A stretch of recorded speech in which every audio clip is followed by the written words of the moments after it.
This episode of Lore Drop is sponsored by Rachel Cross. Thank you, Mom, for your endless love and support. I was like, JD, I need you to fight. Okay. And I was like, and the character you're going to be is Super-Commando. What? Yeah. I remember very specifically going like, I hate you. Yeah. I was like, yeah, I know. It's going to be funny. Mhm. Funny, It huh? was funny. Mhm. I can't escape the corporate stooge life. Yeah, he is. Unfortunately, is Mm-hmm. genetically made to be a corporate stooge. Yeah. Same.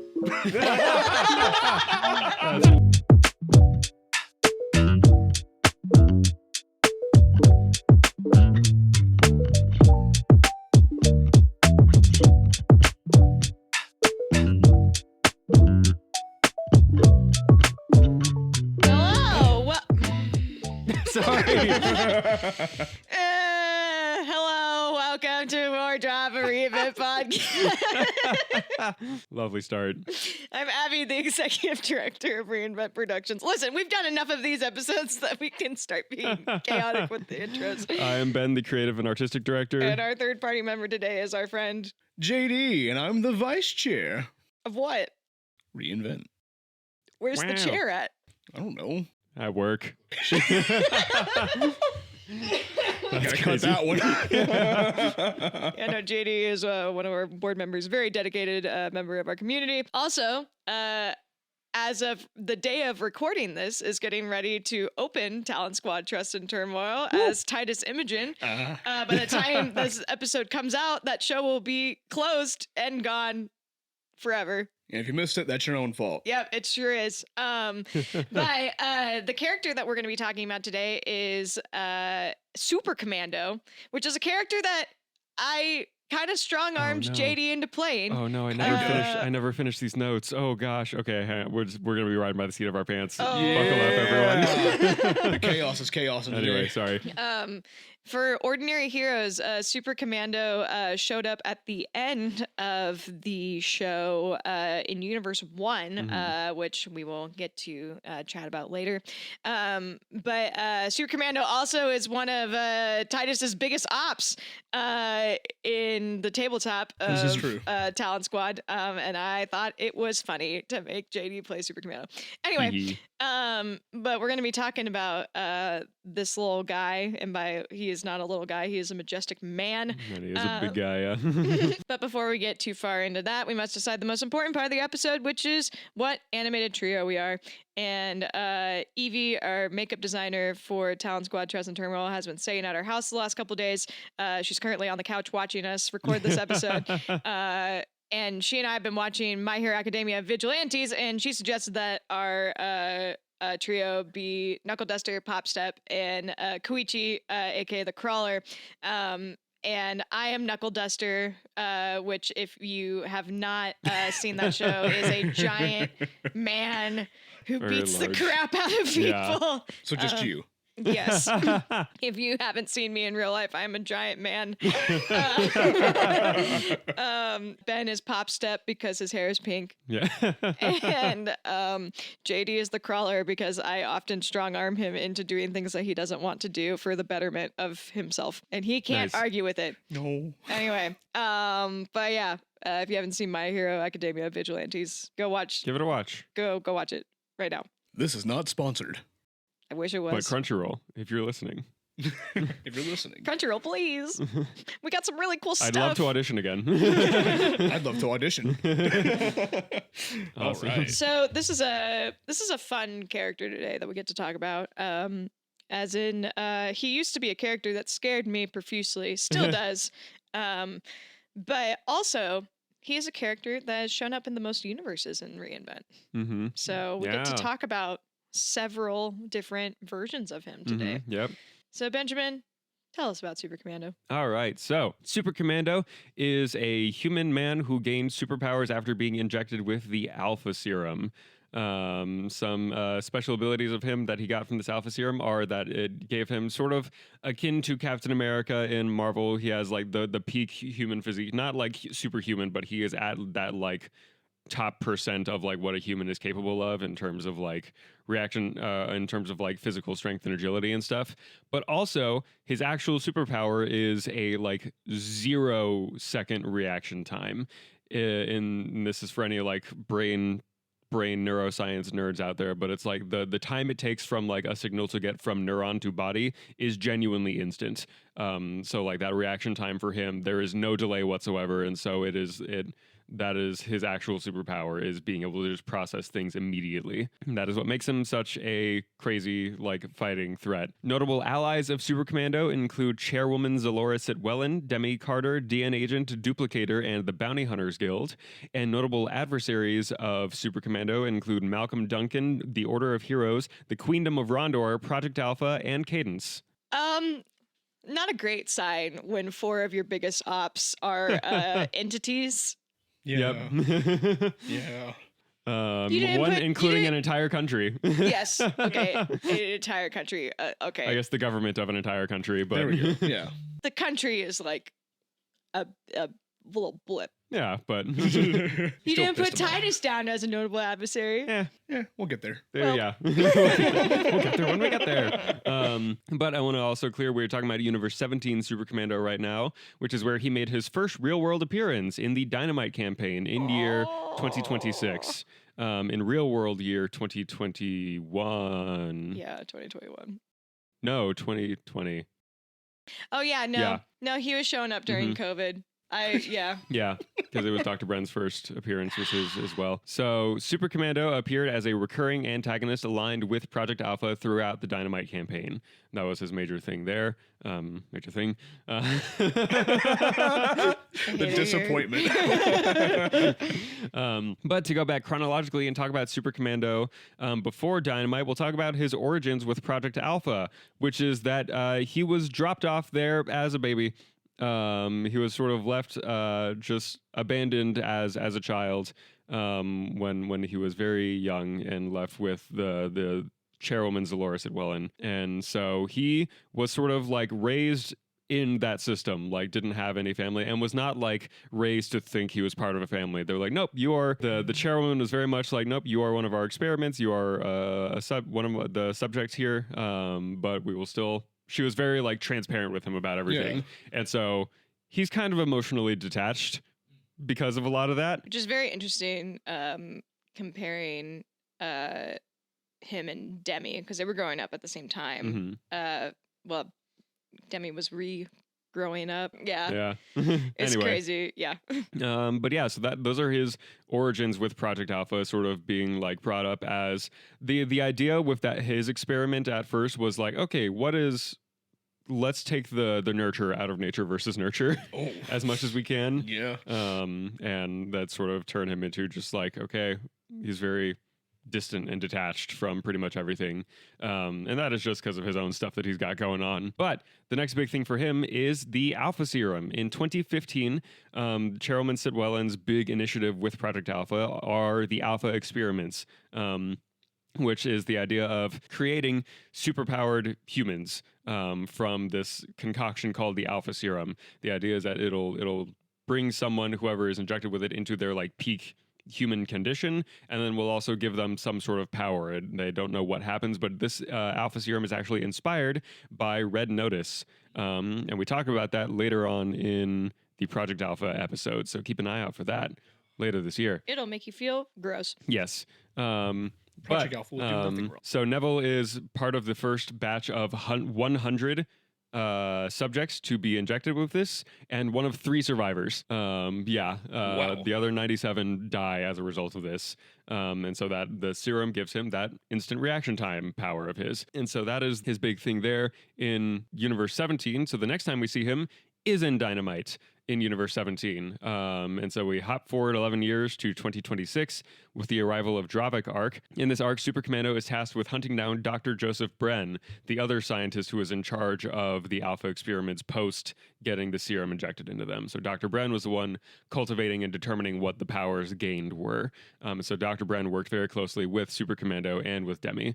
And also his name is, I don't know if I said this yet, Super-Commando's real name is Neville Hudson, and so this is his Which name is up to this point. crazy. Okay, listen. Listening. This NPC almost killed our party, almost single-handedly, at least twice. Mhm. And then when we found out his real name was Neville, It was a slap in the face, truly. How do you think Titus felt? But yeah, so here in Dynamite, he is now going by the Super-Commando code name, and he is tasked with hunting down Dr. Bren because Dr. Bren sort of tried to abandon Project Alpha. And so Super-Commando is tasked with bringing him back to Project Alpha custody in Vargas City, and he is able to locate and sort of trap Dr. Bren in this abandoned gas station where he is then confronted by the party. And so Super-Commando and the other Project Alpha grunts that he is with fight against the party, and in this fight Super-Commando is able to incapacitate both Richard and Caesar before like being the last one standing and deciding it's better to flee the scene. And so he is not beat. He tactically retreats After beating up a robot, a dragon. yeah, and mind you, this is like Caesar in dragon form is what he Yes. beats too. Yes. Oh. Yeah. No. Not little dragon. Not Caesar in child form. Yeah, no. That's Blue dragon. Mhm. Shh. We'll get there when we get there. Yeah. That's next week's episode. Oh no. Yeah. But yeah, so that is his participation in the arrival of Dravik arc. He shows up a couple other times as in the background of like, oh gosh, Super-Commando's wandering the hallways, hide in the little stealth section that Frax's Dr. Bren and Aurora do. But his next appearance is in the Project Alpha arc, which is the very next one. But so the party has made their way up to Kansas City, and here Super-Commando is the personal bodyguard to Chairwoman Dolores Llewellyn, as he sort of always has been. But at this point, when they arrive in the city to retrieve and rescue Adriana because she had been turned to stone and kidnapped. Well, they didn't know she's been turned to stone yet. Anyway, she'd been kidnapped by Project Alpha, and so they show up at the headquarters there in Kansas City to like sort of, they're like, hey, give us our friend back. And so And that's, Super-Commando. that's what happens when you have to leave early. Yes. Yeah. Yeah. I work around it. But Super-Commando meets the party like in the lobby of the building and is like, cool, come with me. And like escorts them to the chairwoman's office when they arrive at the headquarters. And so after being there in the headquarters and negotiations a la Star Wars Episode 1 Phantom Menace don't go smoothly, Super-Commando fights alongside Chairwoman Sidwellin and the DN agent to fight against the party and Keeper of Dragons. And in this fight, he incapacitates Richard again and Fraxus, and everyone else is sort of, he gets a lot of hits in on everyone, but in this fight, he and Chairwoman Sidwellin are the last ones standing for their side, and the last ones standing on the party side are Overkill, Dr. Bren, and Keeper of Dragons. And so Keeper of Dragons, right before passing out, uses her bit of magic to fuse together Overkill and Dr. Bren into one brand new person by the name of Overdose. And so with the powers of a rogue, a warlock, and a doctor all in one body,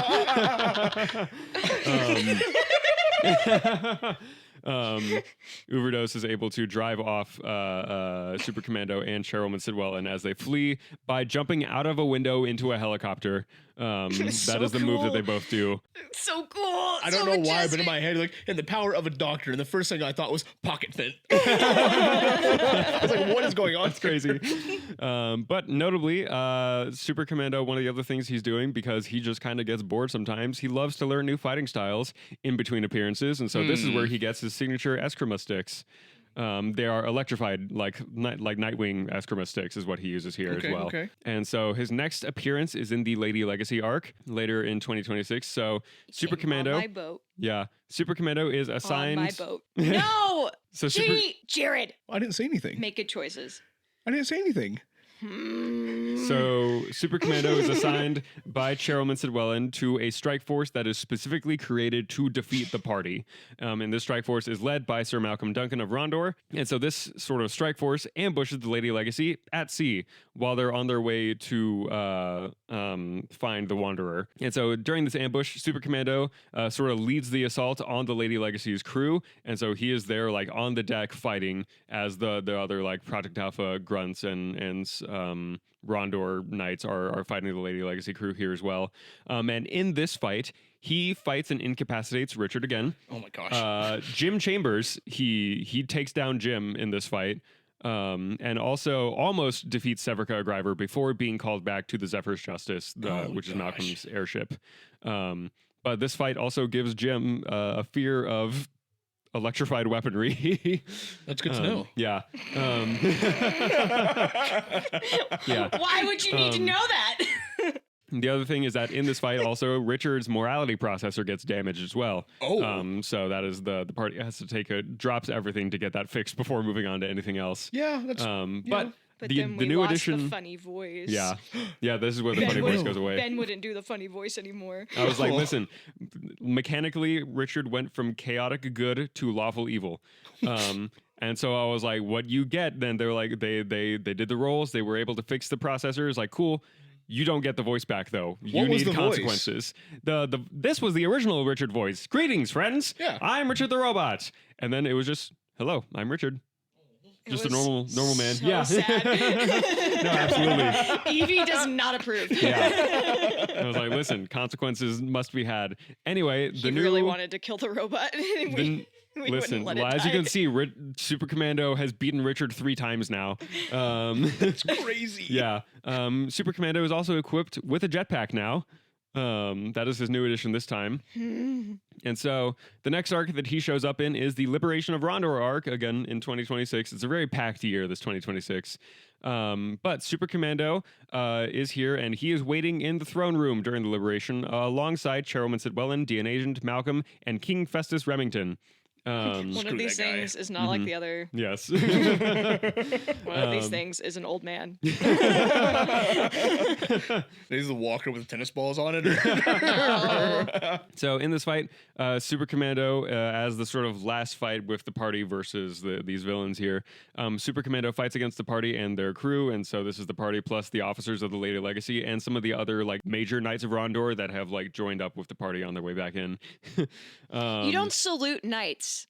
I said major knights. Oh. Yeah. Yeah, major knights. I hate it here.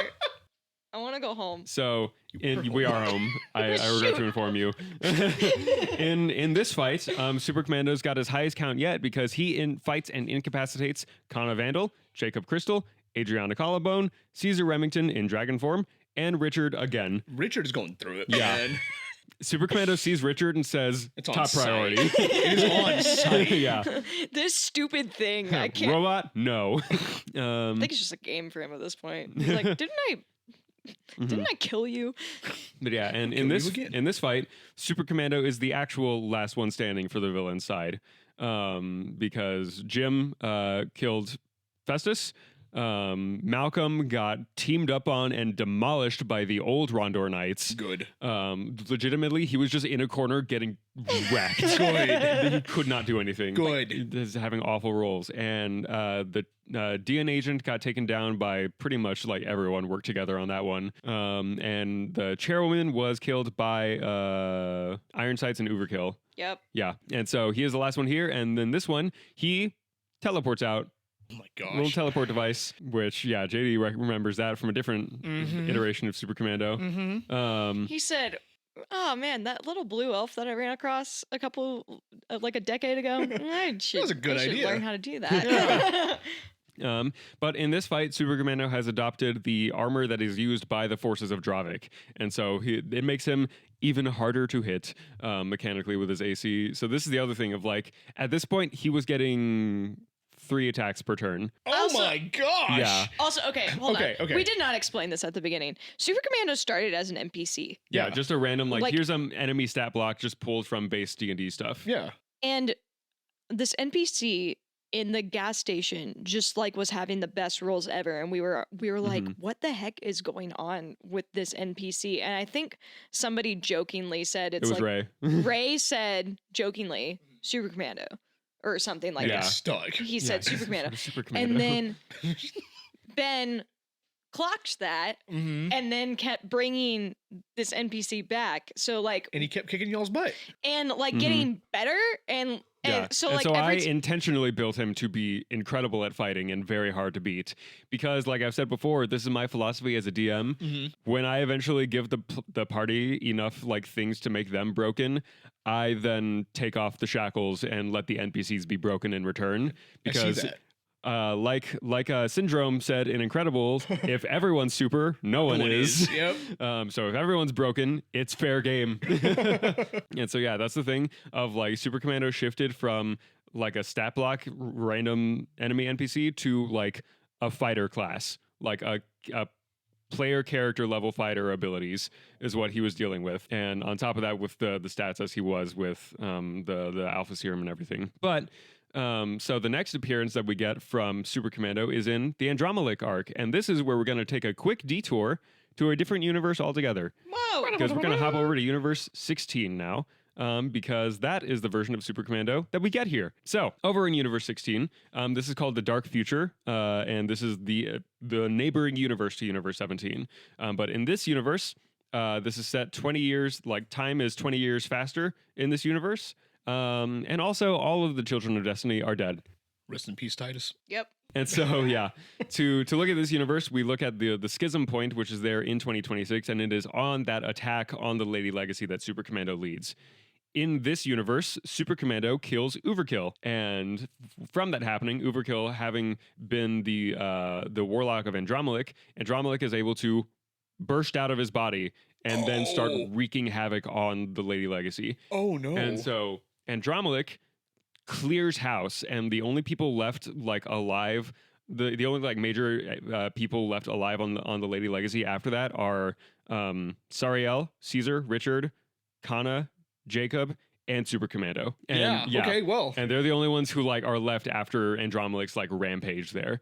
And so they're sort of all that's left, and Super Commando's like, all right, well, that didn't go well. Bye. And sort of pieces out. And so later in that universe, in 2030, is when the Masquerade forms. At this point, like Dravik has successfully like taken over Earth entirely. And the thing is, with the Children of Destiny dying, and I'm sure we'll talk about this.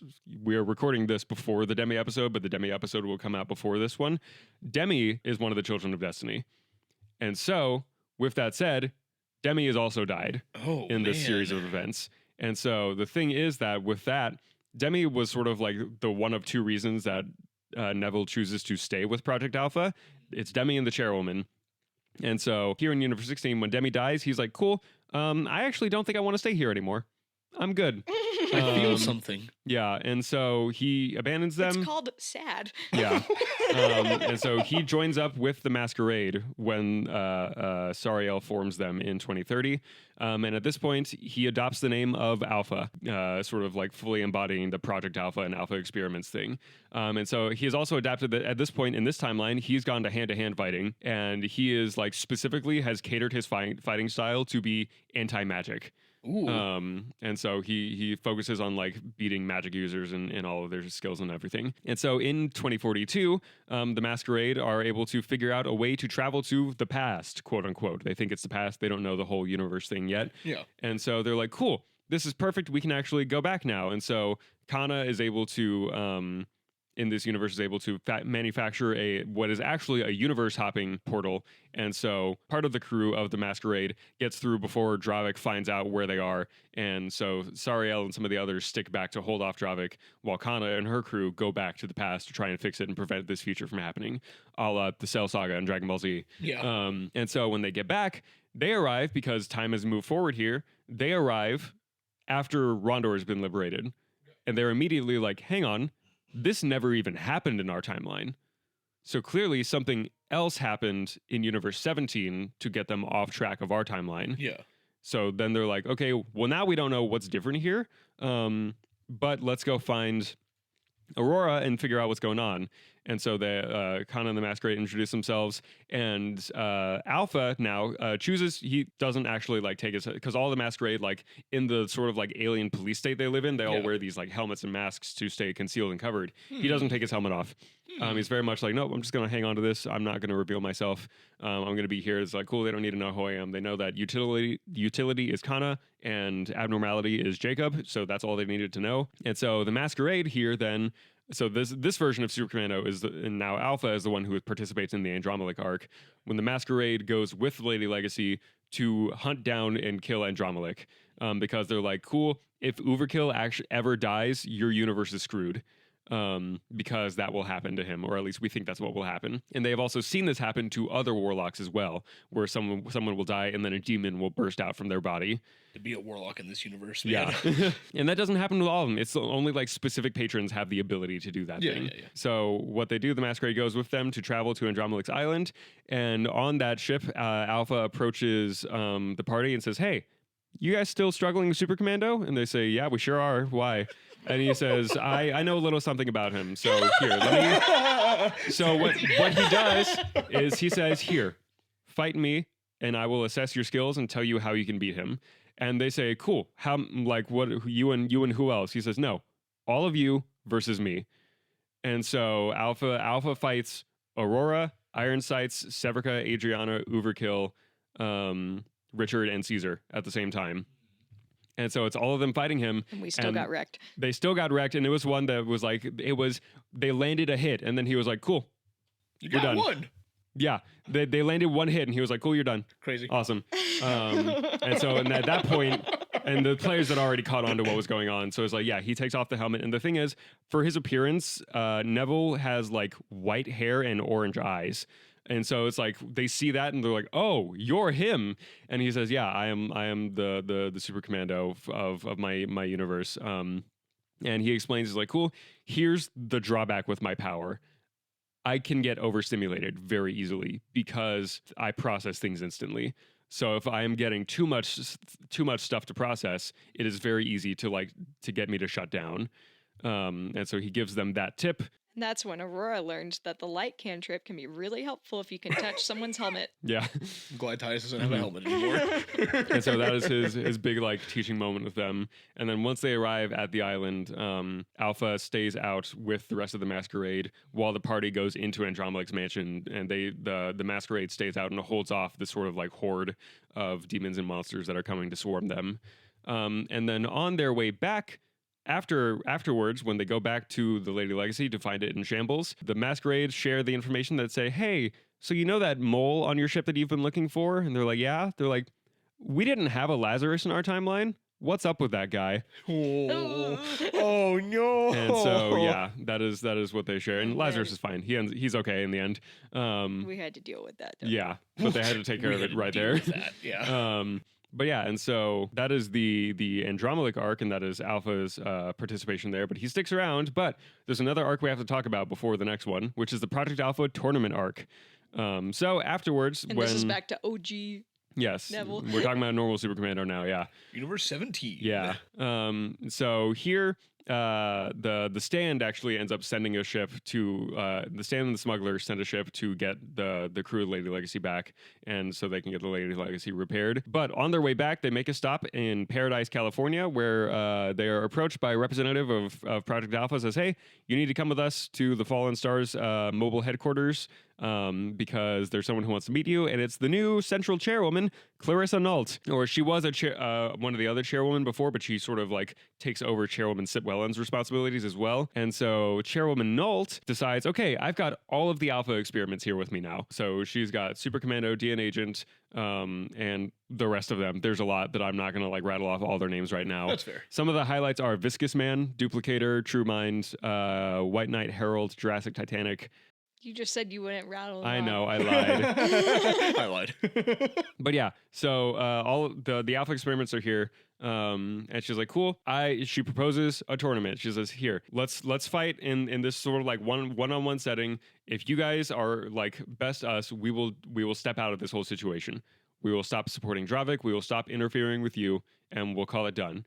But if we win this encounter, you guys have to withdraw from the situation." And the party is naturally like, "Why would we agree to this? We've beaten you most times that we've interacted with you, except for that guy, pointing at Super-Commando." And so then they reveal that they have Malcolm hostage, and they are ready, like primed and ready to inject him with the Alpha Serum. Oh. And Aurora's like, that's like probably one of the worst people that could get the Alpha Yeah. Serum. Yeah. You know, what happens? They still inject him, even though we won. And it's not with the Alpha Serum. It's a different thing that he gets Okay, subjected well, to. he still gets. He is not relinquished. He is still being held out. Anyway, so in this tournament, it is sort of like everyone takes turns fighting. If you win, you fight the next person, and then Yeah. it goes on back and forth. The The party, the last person they have standing is Iron Sights. Okay. On Project Alpha's side, Super-Commando is their second to last fighter. And that just in the line, like in the order of events. And so it comes to the point where it is Iron Sights versus Super-Commando. Okay. And at this point, the battlefield is all like crazy and shifted and everything. There's all these elevations and stuff. And Iron Sights just used up all of his like special ammunition to beat Duplicator. And so what happens is that Iron Sights is there facing off against Super-Commando and knowing my only chance is to overstimulate him if I want to beat him. And I am a guy with a gun. And so Iron Sights is like in the moment, and this was a brilliant like choice by Ray at the table, decides to appeal to his emotions and stuff. Says, "Hey, Super-Commando, you're better than the rest of the people at Project Alpha. Like you can beat any of them anytime you want. Why are you working for them?" And I said, "Roll persuasion." Ray rolled a nat 20. Oh yeah. And Super-Commando said, "You're right. I quit." You know what? You're right. And genuinely, like the chairwoman Nolt was like, "What are you talking about?" He says, "You want to stop me?" And she was like, "Nope." And then Super-Commando just leaves. And then we retcon it that Demi's there, and she's like, "Finally, let's Yeah. go!" Yeah. Oh my gosh, about time. So yeah, with that, it's again, Super-Commando's like, actually, no, yeah. In this universe, it is Chairwoman Sid Wellen was the one that like was his like not a nurturing mother figure, but the mother figure nonetheless. Yeah. And was like, oh, the person who was actually like in charge of my growth in a weird way is gone now. Who's to Yeah, stop I have me? no ties here anymore, actually. Yeah. Yeah, so Super-Commando just leaves Project Alpha altogether, which emboldens the rest of the Alpha experiments to also leave Project Alpha later on down the line. Okay. And that is Super-Commando's last appearance in Dynamite. Okay. Alpha has a little bit extra going on.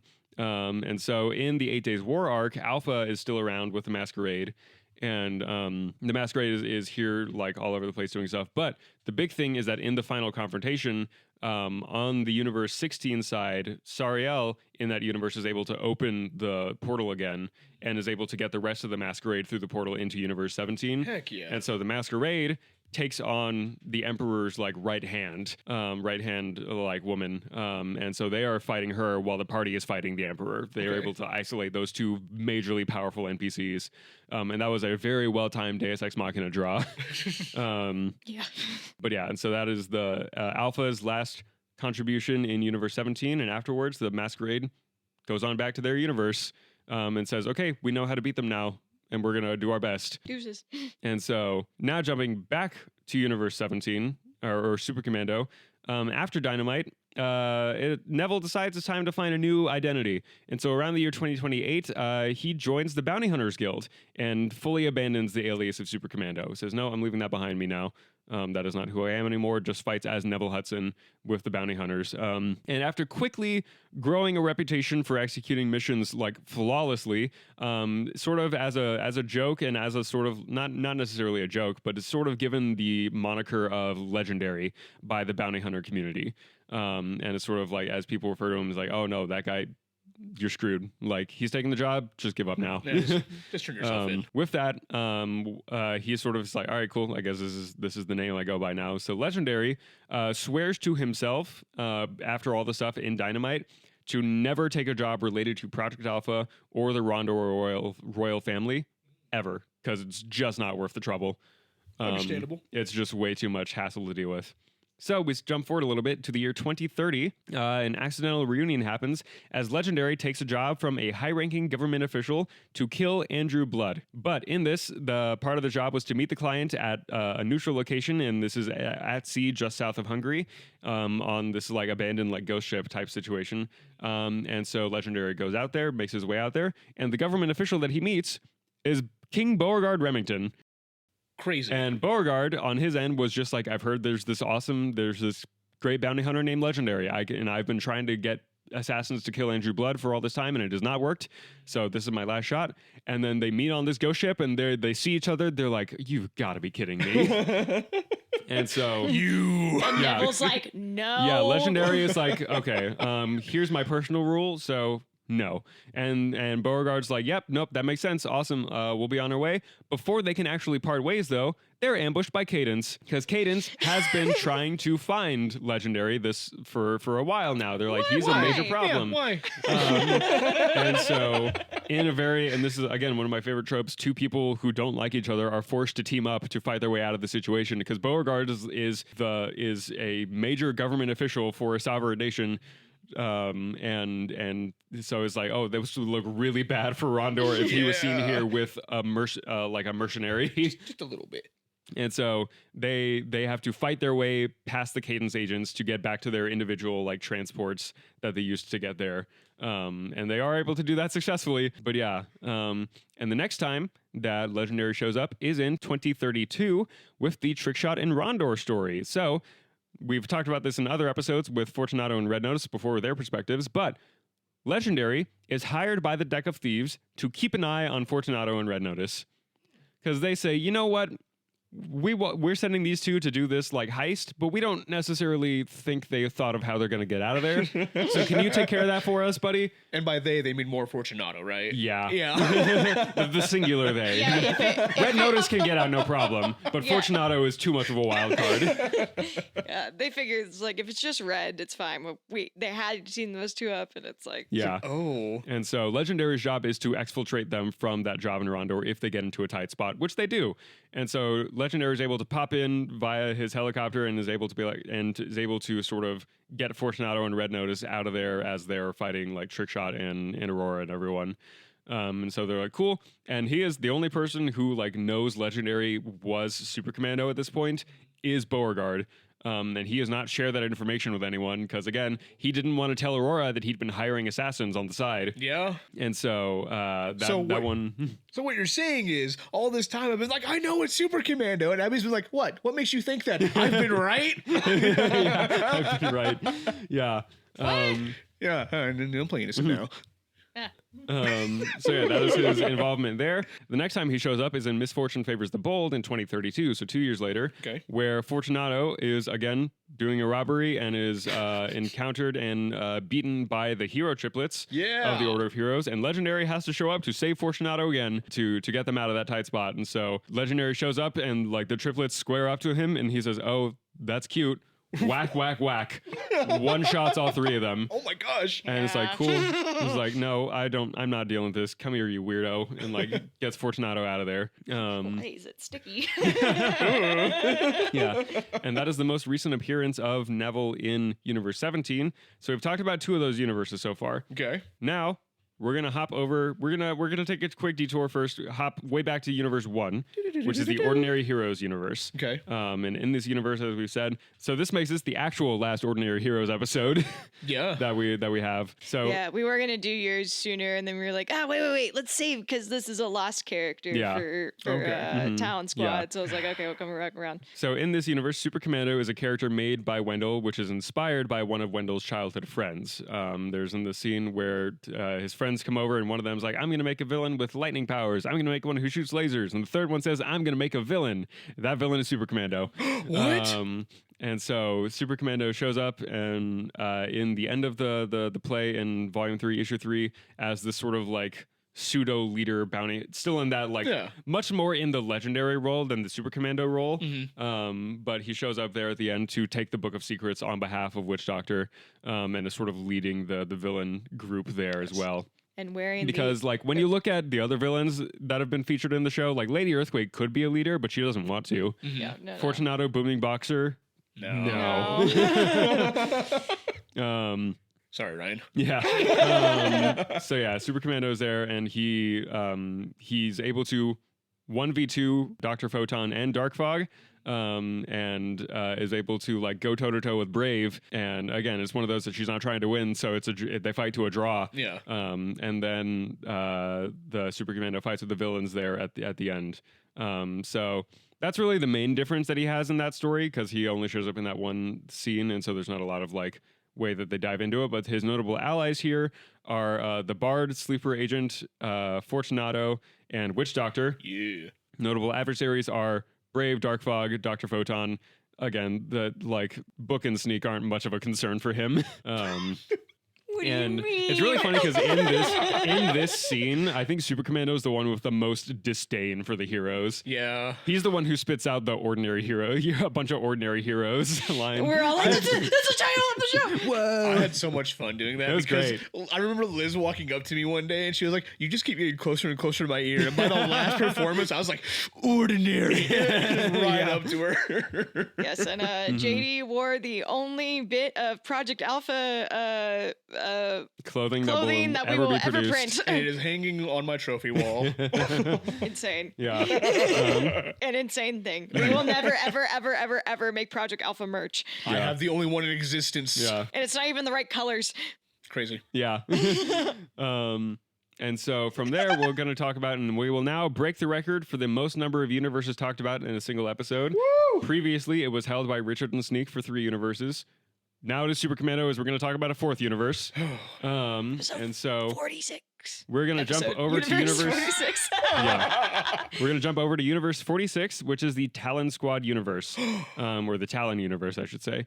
But this universe is the one that where the tabletop campaign for Talon Squad took place in. So the stage play was based off of this tabletop campaign. And at the end of the campaign, after 2 arcs, the Demi arc and the Traitor arc, we decided let's flip the arcs, do the Traitor arc first, make that the story of the show. And then it was like, cool. And then everyone decided that will be Universe 17. So the tabletop stays in Universe 46. So in this, his notable allies are really just Demi. That's it. And the chairwoman. But Yeah, because so whenever they got the Alpha Serum, and at this point, we're still like kind of developing like what Demi's upbringing was. But if Neville got the nurture taken out, Demi still like had some of it, but it was all false. Yeah. But like still got to have like access to like movies and books and stuff. Yeah. And he did not. But the whole thing with them, I think that she just got a hyperfixation on him and was like, what's wrong with you?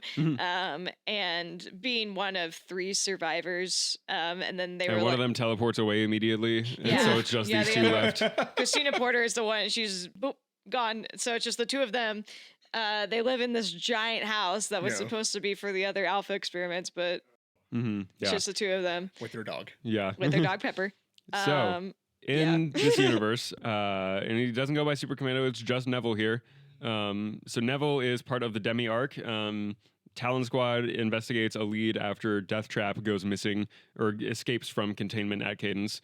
They follow a lead by Death Trap's old college roommate they were like, he used to work for Project Alpha, and so Talon Squad goes to the Kansas City location. And as they are in here, they sort of split up to investigate various things. And so Titus and Kyle end up going and I can't remember. Kyle who went they were. upstairs. He was asleep. You guys were together. No. This is in the headquarters still. Oh, in the headquarters. Yes. Okay. You guys got split up. So Kyle was mistaken for an employee who was somewhere he didn't belong, and so was taken off and was brought into this other like sort of holding room. They said, "Cool, put this on," and he was given this like body armor that like the police use to train canine units. Oh my gosh. And then they just like put him into a room. And then Titus was able to be like, yeah, no, I'm here to check in on whatever that thing is. Yeah. And so Titus is in this observing room, and Titus ends up to jump over to his perspective, sees Neville down like training, just demolishing people left and right continuously going on. It's like watching Batman in the Arkham games, just fighting the like oh my street gosh. grunts. And he's like, wow, this guy is crazy and like really impressive. This is what they're doing here. I wanna fight and that then guy. Kyle gets pushed into the room. And he said, oh no. That was probably what I actually said. I remember like, oh no. I was like, Kyle. Yeah. And so from Kyle's perspective, he sees, and this is Andrew's own words, the most majestic man he's ever seen in the world. Because I explained the white hair and orange eyes thing. And so It's super hot. Yeah. So Neville goes to throw a single punch at Kyle, and with a major success, Kyle was able to do the splits to dodge, but was not able to get back up again afterwards. So like Neville was ready to like throw a knee afterwards and saw that the guy was stuck and said, and like backed Maybe off. not. And then the folks came in to get Kyle out of there. And so that was Neville's like introduction in that arc. And the next time he pops up is after the party had found Deathtrap and everything, but they had been put on house arrest for the way things went down. And so they decided to break out because someone broke into Caden's HQ and stole Titus's helmet. And so Who would do that? they decided to, after a big emotional get-together session, broke out all together and went to hunt down Titus's helmet and to hunt down Demi specifically. And so we're able to track it down to a place in, we said it was Liberty, Yes. was where Liberty, their house Missouri. is located. It's the bougie side of Kansas City. And so, they make their way to Liberty and find the mansion that they're staying in. This is where it is. And so Talon Squad goes into this house and they sort of split up again. And Titus decides to go down into the basement where he finds Neville with Titus's helmet. And Titus asks for the helmet back, and Neville says, "Earn it." He did and not. So, Neville sets the helmet on over to the side, and so Titus has to 1v1 Super-Commando. And the thing is, with Titus's emulation, he's able to emulate Super-Commando really well, but he can't emulate the reaction time. And so Neville is still moving too fast for Titus to fight. And so Neville does beat Titus in this fight. First time Titus lost in the campaign. Mhm, yeah. And then Demi shows up at the top of the stairs being like, hey, can you guys stop beating each other up? Yeah. No. And Titus goes to take his helmet, and Neville says, "No, you can't." Yeah. He's gonna earn it back one day, I promise you. And that is Neville's last appearance in the Talon Squad campaign. Yep. It's been fun. This was kind of like another little bit of it started kind of as a joke, but then it's become one of my favorite pairings in Reinvent is Demi and Neville. I like to joke that they are a match made in hell. Yeah. But they it would be after play sessions with the party. We'd be driving home and be like, Ben, what if Neville had a little something. little something going on with Demi? Maybe it would be fun. Yeah. And I think I kind of just wore you down. Yeah. But it would. But the whole thing with it that's been fun is that they are neither one of them know any better. Yeah. And it kind of is just okay, cool. We found something that works out of all the crappy things that are going on in our lives. So this is fine. Cool. This works out great. Because Demi's alpha serum power lets her absorb force and then repel it back. Like Black Panther's suit. Yeah, I'm aware. Yeah. That's pretty funny. So even though she can't speed wise keep up with Neville, it is a nice match. So whenever they spar and train together, they are able to kind of find a middle ground with each other. More often than not, Neville will win, but she's able to keep up. Yeah. At least. But it's been fun to explore what a relationship between two people that are lab rats, basically. Just seeing what would come from it. And it's been fun to play around. That this stat block NPC has turned into one of my part of one of my favorite couples within Reinvent. Yeah. Up And there. I think is tied for the most name aliases. Yeah. Yes. Yeah, that's true. But yeah, it's been Super-Commando has been everyone's number one op, but man, you can't hate him. No, you can't. He's so good. He was a very fun character to play, Ordinary Heroes, and I'm gonna leave it at that for now. Yeah. I was like, JD, I need you to fight. And, Okay. and I was like, and the character you're going to be is Super-Commando. What? Yeah. I remember very specifically going I hate you. Yeah. I was like, yeah, I know. It's going to be funny. Funny, It ha. was funny. I can't escape the corporate stooge life. Yeah, he is. Unfortunately, is genetically made to be a corporate stooge. Yeah. Same. That's wild. Crazy. God didn't like that joke. I'm sorry. If you let it rain. Oh, sorry. gosh. Oh. God said, not funny. I thought that was pretty good, all things considered. It's thundering here in Lubbock. This happens once every 3.5 years. No, it's fun. Super-Commando has become one of my favorite characters. Like I said, starting as just a stat block NPC to one who has a full story, ranging multiple universes too. Because I think also the Alpha is a very fascinating version of this character as well. Of like, oh, he sort of chooses to align with the good guys once they've lost, and so Yeah, he was like, maybe I shouldn't have been fighting the good guys. Mhm. Because this world kind of sucks. No. Yeah. He's so fun whenever he shows up at the table. It's like when Andrew Blood shows up at the table, Yeah. like via Ben, and you're like, Yeah. oh no, you think you can verbally spar with him, and you can't. You Yeah. freaking can't. Well, that's the thing with like Andrew Blood is the talker, Super Commando is the hitter. Yeah. Like is like no, when he shows up, he's not saying words. You'll maybe get a sentence out of him. You're like, please say more words. No. That's it. That's Yeah, the conversation. Exactly. Yeah. Yeah. And so I was like, oh no, I know whatever's about to happen to me is gonna hurt. Yeah. Yeah, but little quirks that Neville has picked up whenever, because he and Demi get sent on like different various jobs around the world. He'll pick up a book for Demi wherever he goes. Oh. Mm-hmm. Why do There's I one like this character? There was one time he was like in a jewelry shop and he grabbed a ring and he was like, "This is pretty. Oh no. Demi would like this." Oh no. And he hands it to her and she's like, the finger that this fits on is my wedding finger. And he's like, "Oh, okay." And they were both just like, "Well, guess we're married now. great. That's how that works, right?" Sure, totally, right? They're just very simple creatures. Yeah. It's that easy? Noted. But it is, yeah, no, it's just like a funny. That was like one of the. There's a Ben and I we don't do it as much anymore. I hope that we need to start doing it again. But like every now and then, if we'll be out and about, we'll be like, oh, we'll just drop into character and like whenever we go see shows, it's often as Andrew and Jane or and we'll be like, yes, which vampires are you looking for tonight at this performance? As an actor, great.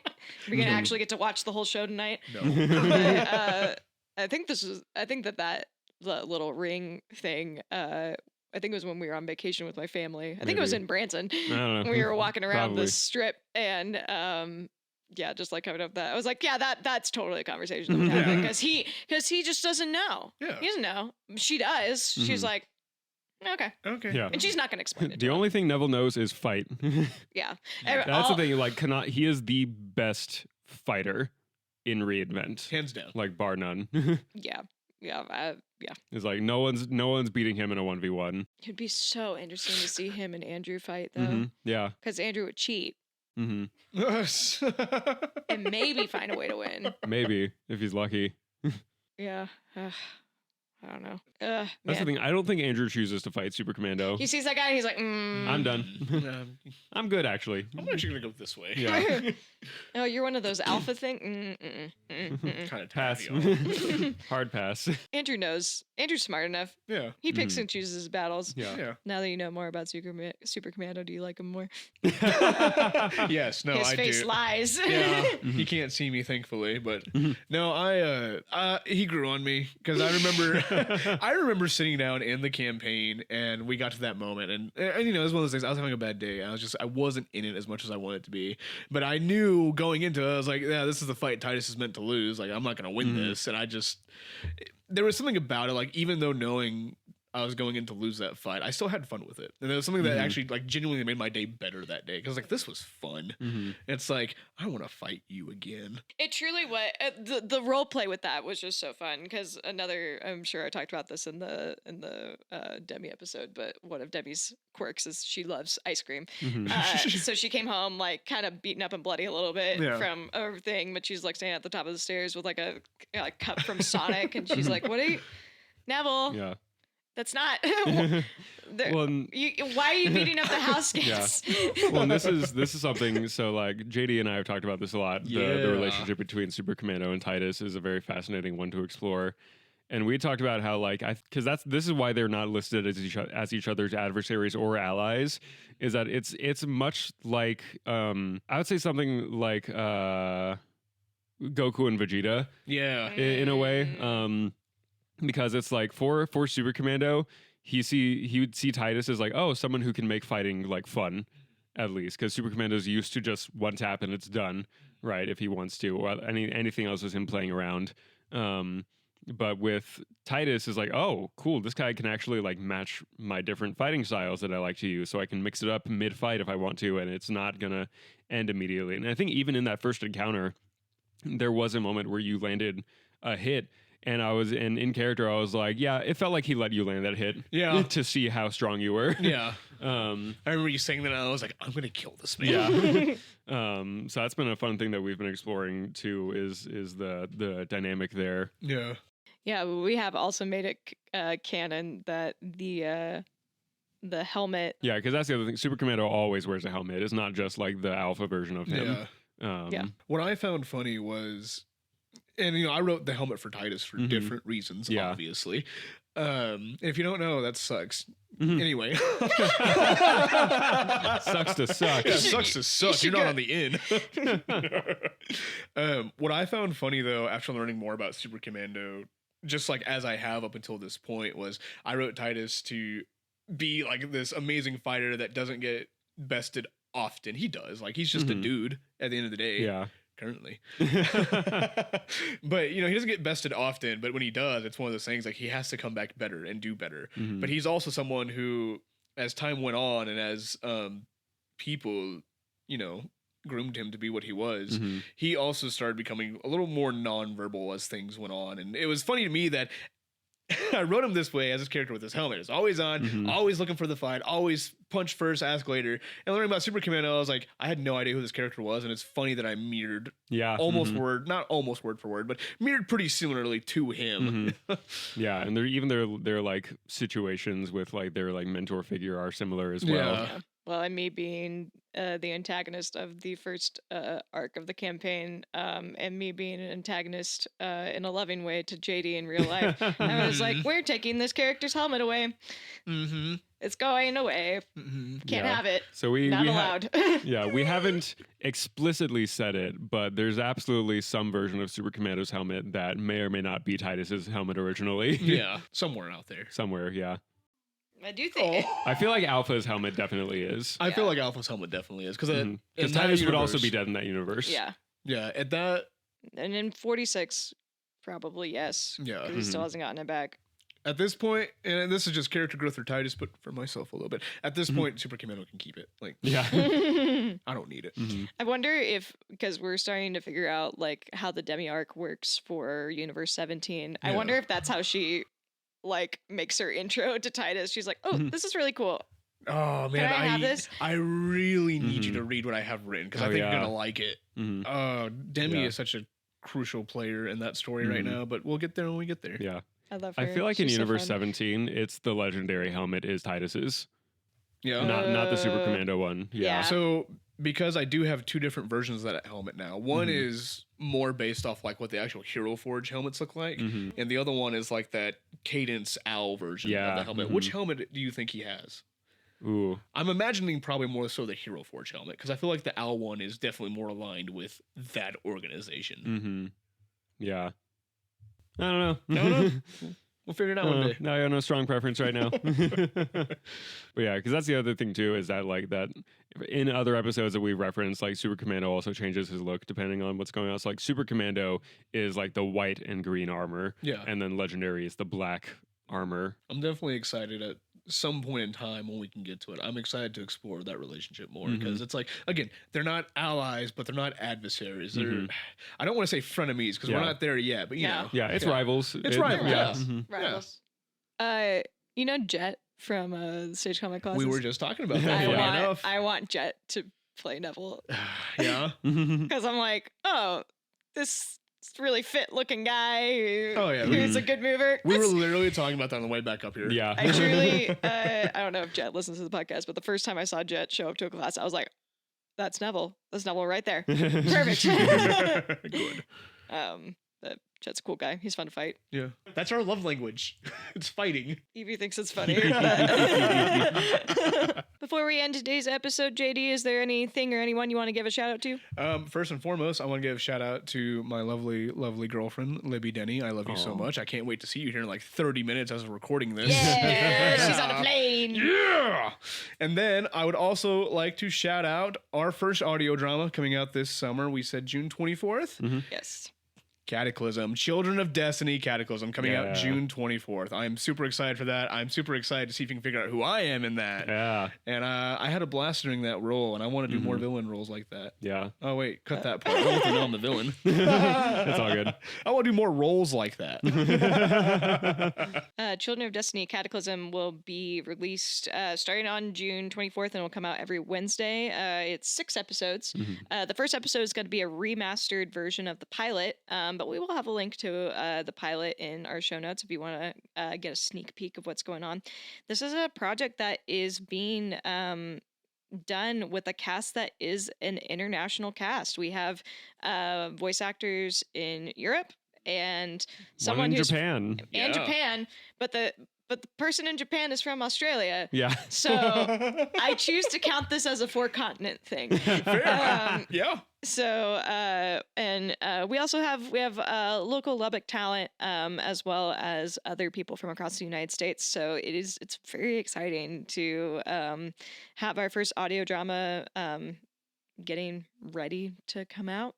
And this audio drama is an adaptation of the first D&D campaign that Ben ran. Yep. So there'll be we'll also have a link in our show notes to a list of the podcast episodes. We have a playlist of ones, at least on Spotify. We need to figure out how to do it for Apple Music. But if you want to kind of get some background knowledge of things that go on in Cataclysm, whether it's characters, locations, and things that are going to show up, you should check out that playlist to start doing your homework. Yeah. Homework. Our next episode of Lore Drop is going to be our last character episode involving Talon Squad, Trust, and Turmoil. We're going to be talking about Steve Raxville, The dead guy. the dead guy, who now that the show is over and closed, Steve was a bad person. He's a bad person. Steve's a very bad person. Yeah. Screw that guy. I thought you were about to. I was about to. I thought you were about to say. Well, I thought you were about to say. I was like, what? No, Steve. No, Steve is a No. bad You know, guy. That's James's bit. I was about to be like, he could do no wrong. I was like, the show's out finally. I can say this. No. Screw that guy. yeah, no, bad Bad guy. vibes. But we will have James on for that as he did a lot of character development for Steve. But we'll talk about how we took our 5 friends, the character that they were like, oh, he's so great and wonderful, and we were like, okay, cool, we're gonna ruin that for You everyone. sure about that? See, usually I'm the one who fumbles the bag. And remember, being fantastic starts with being a fan. Yeah. It was the bad dragon with what threw me off.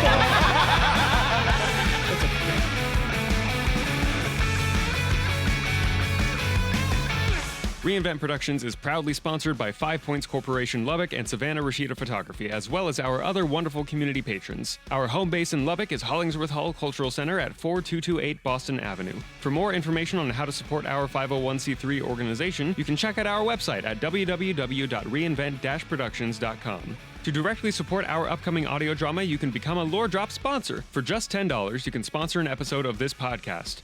All donations will go towards support for our upcoming production of Children of Destiny Cataclysm Season 1, which will begin releasing episodes June 22nd, 2026. Funds will go towards paying our wonderful voice actors and creative staff for their fantastic talent and time. We have over 30 artists globally working on this production, and we can't wait for you to hear it this summer. You can donate at givebutter.com/Lore Drop sponsor. You can also find us on Instagram and TikTok at reinvent.productions, as well as on Facebook and Twitch, where we stream gaming and a look behind the scenes on how we create our new works. Be sure to follow us to stay in the loop about upcoming productions, auditions, and more. Thank you so much for listening, and we'll catch you in the next episode of Lore Drop.